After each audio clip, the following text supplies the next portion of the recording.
Sweetgrass, Braiding Sweetgrass by Robin Will Kimmerer. A Mother's Work, page 93. I look out at the expanse of high Dixon visible just below the surface. I imagine the liberation of new cells, the doors spinning off on their own. What does a good mother do when mothering time is done? As I stand in the water, my eyes brim and drop salt tears into the fresh water at my feet. Fortunately, my daughters are not clones of their mother, nor must I disintegrate to set them free. But I wonder how the fabric is changed when the release of daughters tears a hole. Does it heal over quickly, or does the empty space remain? And how do the daughter cells make new connections? How is the fabric rewoven? High Diction is a safe place, a nursery for fish and insects, a shelter from predators, a safety net for the small beings of the pond. Hydrodiction, Latin for the water net. What a curious thing! A fish net catches fish, a bug net catches bugs, but a water net catches nothing, save what cannot be held. Mothering is like that, a net of living threads to lovingly encircle what cannot possibly hold, what will eventually move through it. But right then my job was reversing succession, turning back time to make these waters swimmable for my daughters. So I wiped my eyes and with all due respect for the lessons of high tradition, I raked it up onto the shore when my sister came to visit. Her kids, raised in the dry California hills, were smitten with water. They waded after frogs and flashed with abandon while I worked at the algae. My brother-in-law called out from the shade, "Hey, who is that biggest kid here?" I cannot deny it. I've never outgrown my desire to play in the mud. But isn't play the way we get limbered off for the work of the word? My sister defended my pond raking with the reminder that it was sacred play. Among our Potawatomi people, women are the keepers of water. We carry the sacred water to ceremonies and act on its behalf. Women have a natural bond with water because we are both life bearers. My sister said we carry our babies in eternal ponds and they come forth into the world on a wave of water. It is our responsibility to safeguard the water for our own all our relations. Being a good mother includes the caretaking of water. On Saturday mornings, Sunday afternoons, year after year, I would go to the solitude of the pond and get to work. I tried grass carp and barley straw, and every new change provoked a new reaction. The job is never over. It simply changes from one task to the next. What I'm looking for, I suppose, is balance, and that is a moving target. A balance is not a passive resting place. It takes work, balancing the giving and the taking, the racking out and the putting in. Skating in the winter, peepers in the spring, summer sunbathing, autumn bonfires. Swimmable or not, the pond became like another room in our house. I planted sweet grass around the edge. The girls and their friends had campfired in the flat middle of the shore.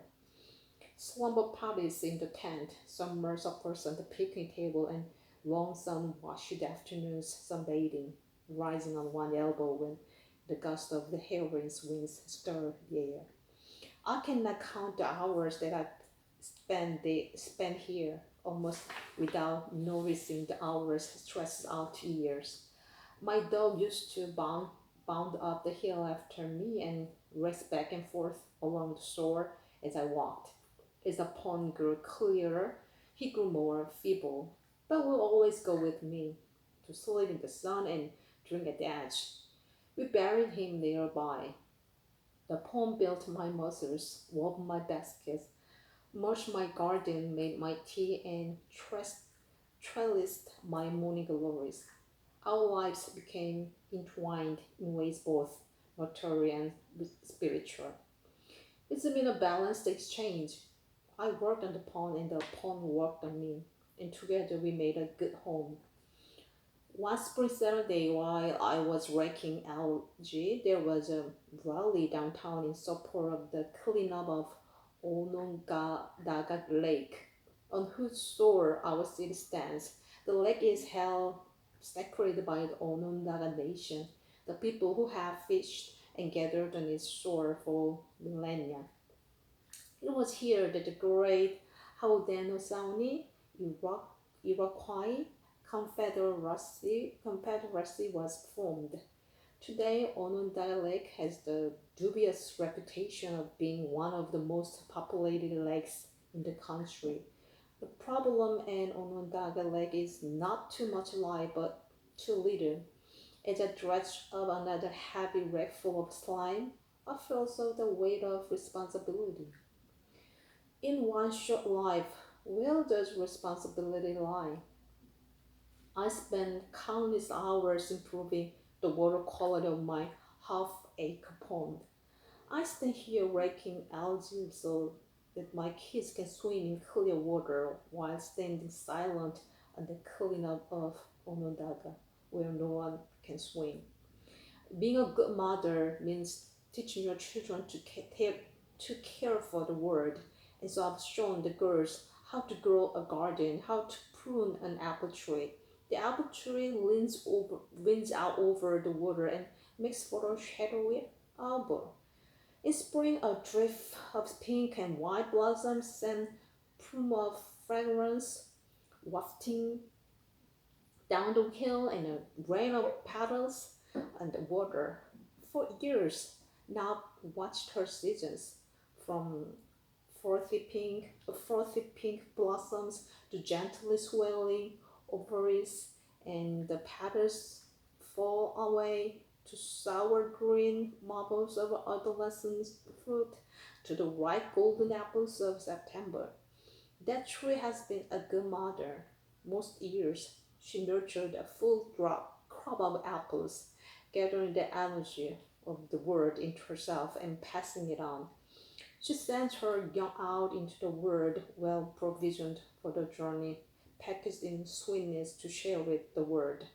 My girl too have grown up strong and beautiful here, wilted like the willows and flying off like their wind-blown seeds. And now, after 12 years, the pond is really swimmable if you don't mind the weeds that tickle your legs. My oldest daughter left for college long before the pond was clean. I recruited my younger daughter to help me carry buckets of pea gravel to pour ourselves a beach. Having become so intimate with muck and tadpoles, I don't mind the occasional green string that wraps around my arm, but the beach makes a small ramp that lets me wade in and plunge into the deep, clear pool at the center without raising a cloud. On a hot day, it feels wonderful to submerge in the ice spring water and watch the pollywogs flee, emerging with a shiver. I have to pluck bits of algae from my wet skin. The girls will take a quick dip to please me, but in truth, I've not succeeded in turning back time. It is Labor Day now, the last day of summer vacation, a day to savor the mellow sunshine. This summer is my last with a child at home. Yellow apples plop into the water from an overhanging tree. I'm mesmerized by the yellow apples on the dark surface of the pond, gloves of light dancing and turning. The breeze of the hill sets the water in motion, in a circular current from west to east and back again. The wind is stirring the pond so gently you wouldn't see it but for the fruit. The apples ride the current, a procession of yellow red rafts following each other along the shoreline. They move quickly from under the apple tree and follow the curve beneath the elms as the wind carries them away, more far from the tree, so that the whole pond surface is stenciled with moving arcs of yellow, like a procession of yellow candles against a dark night. They spiral round and round in an ever widening gyre. Polygon Ellen, in her book Grandmothers of the Light, writes of the changing worlds of women as they spider through the phases of life, like the changing face of a moon. We begin our light, she said, walking the way of daughter.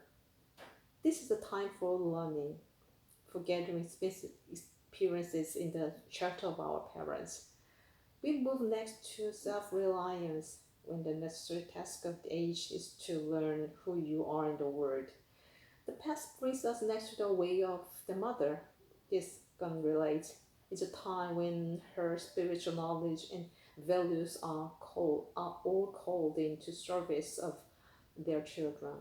Life unfolds in growing spiders as children begin their own path, and mothers, rich with knowledge and experience, have a new task set before them. Ellen tells us that our strengths turn out to a circle wider than our own children, to the well-being of the community. The net stretches larger and larger. The circle bends round again, and grandmothers walk the way of the teacher, become mothers for younger women to follow. And in the fullness of age, Ellen reminds us our work is not yet done. The spider widens farther and farther, so that the sphere of a wise woman is beyond herself, beyond her family, beyond the human community, embracing the planet, mothering the earth. So it is my grandchildren who will swim in this pond, and others whom the years will bring. The circle of care grows larger, and caregiving for my little pond spills over to caregiving for other water. The outlet from my pond runs downhill to my good neighbor's pond. But I do hear neighbors. Everybody lives downstream. My pond drains to the brook, to the creek, to a great and beautiful lake. The water net connects us all. I have shed tears into that flow when I thought that motherhood would end. But the poem had shown me that being a good mother doesn't end with creating a home where just my children can flourish.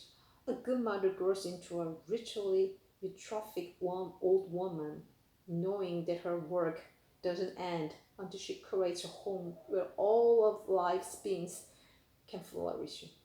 There are grandchildren to nurture, and frog children, nestlings, goslings, seedlings, and spars. And I still want to be a good woman and mother.